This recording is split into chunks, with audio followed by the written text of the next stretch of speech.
Welcome! If you're tired of constant pings from busy Telegram groups, you're in the right place.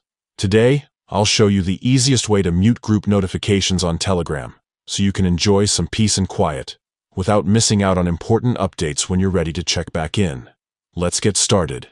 First, open the Telegram app on your device. Look for the familiar blue and white paper airplane icon, and tap to launch the app. Next, scroll through your chat list and find the group chat that's been a little too active for your liking. Tap to open that group.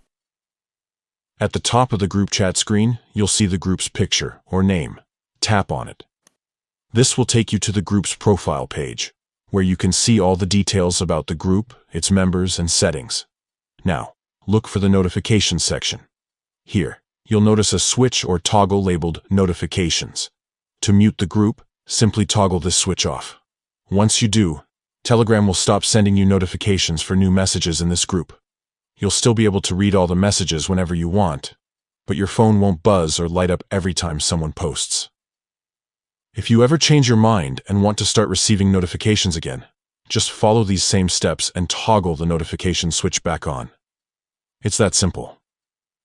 Muting group notifications is a great way to manage your focus and avoid distractions, especially if you're part of large or very active groups. Remember, you can always catch up on messages later, on your own schedule. Thanks for watching. If you found this guide helpful, consider sharing it with friends who might need a little digital peace and quiet too. See you next time.